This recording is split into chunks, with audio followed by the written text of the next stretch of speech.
Маты, мынан қарала туғандар. Мультироль бар. 331 000 пробегте.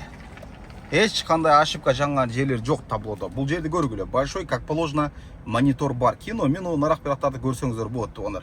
Кондиционер, как положено, иштеп отат бұл жерде. Мынан қарағыла.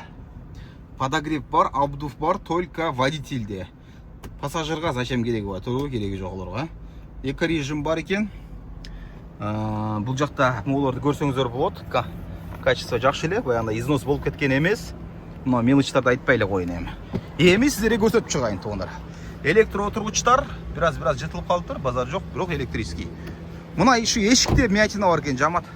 2018 жылқы объем 2 автомат, заводской газ Kia K5 либо Optima деп қойылады туғандар. Мына Kia K5 Кореядан келген заводской газ, бензин жоқ, таксиге өте соның машина.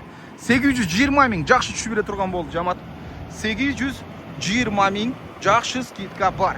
2018 объем 2 автомат, шиналар мындай средний ауалда туғандар. Средний состояниеда шиналар мына көрсеңіздер болады. Сұраулар болса дағы чалып сұрасаңыздар болады. Родной свет серебристый, белый пленкада.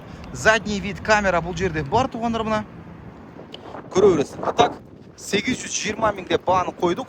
Жақсы скидкасымен. Ушыл ешікте мына задний крылода көртастар жамат.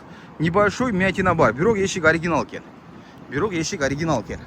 Шиналар средний, таксиге даяр, моносет өте экономичный дейді.